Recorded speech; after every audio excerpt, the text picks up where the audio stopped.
sworn in the court.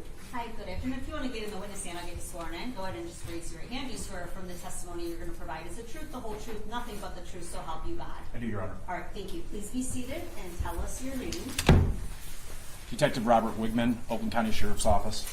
All right, your witness. Thank you. Good afternoon, Detective.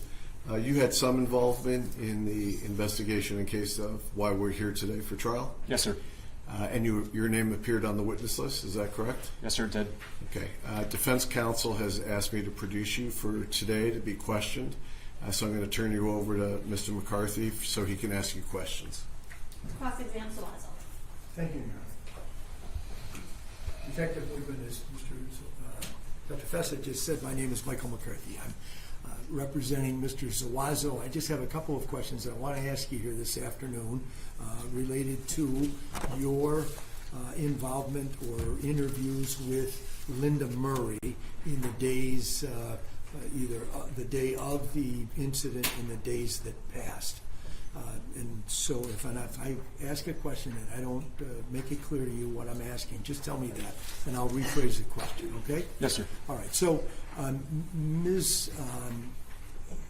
Murray, you interviewed her a couple of times, correct? Or maybe 3 times, I'm not sure.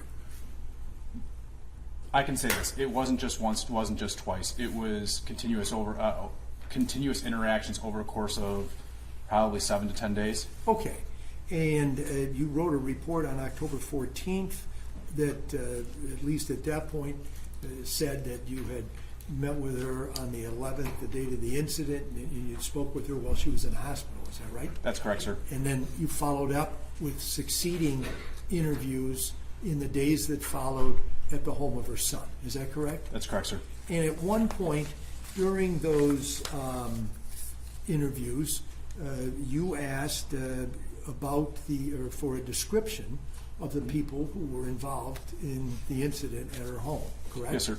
And she gave you a description of a person who she said was a Hispanic male that might have been about 6 foot tall. Is that right? I asked some probing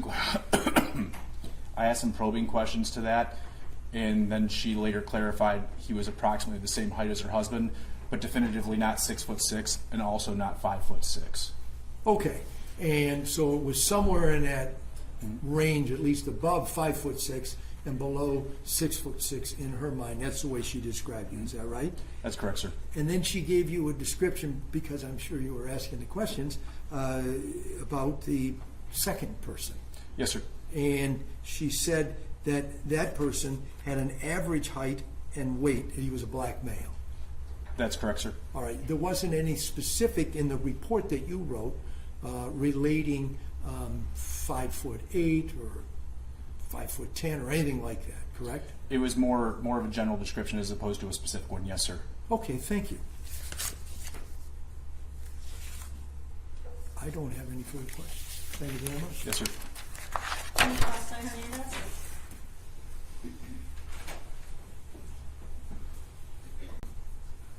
Good afternoon.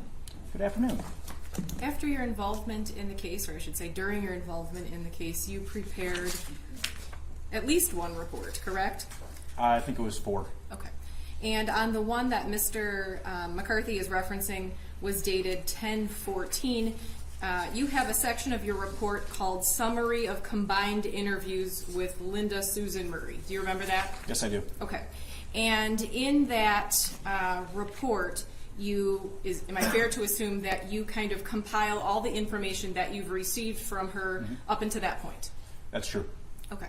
And in that report, would you agree with me that you described a scenario of exactly what she told you happened from when these 2 individuals came to her house and then left her house? As a general statement, yes. Okay. And is it true that in your report you detail Linda telling you that all 3 people, including Mr. Murray, Mr. Zuazzo, and Mr. Hernandez, go downstairs at some point in time? That is true. Okay. And then you put in your report, a short period of time goes by, and Linda observed the large Hispanic suspect come up the stairs and through the basement door. Do you remember that? I do. Do you then remember writing that the large Hispanic suspect then asks Linda, "Where's the jewelry and where's the money?" Dr. Nalawani. I'll just begin again with that sentence just for the record. You wrote that Linda observed the large Hispanic suspect come up the stairs and through the basement door. Do you remember writing that? Yes, ma'am. You then write the large Hispanic suspect then asks Linda, "Where's the jewelry? Where's the money?" Linda states she tells this suspect that the only money in the house is either in her purse or in her husband's pocket. Do you remember that? Yes, ma'am. Okay. You then wrote that Mr. Hernandez asked her if there was any money, if there was any other money in the house, and Linda explained that Mr. Murray technically usually keeps money in his pocket and no longer uses a wallet. Yes, ma'am. Okay.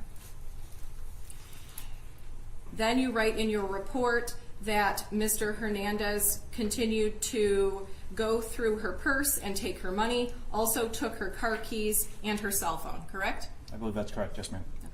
You then write, the black suspect then comes upstairs. Do you remember that? Yes, ma'am. Okay.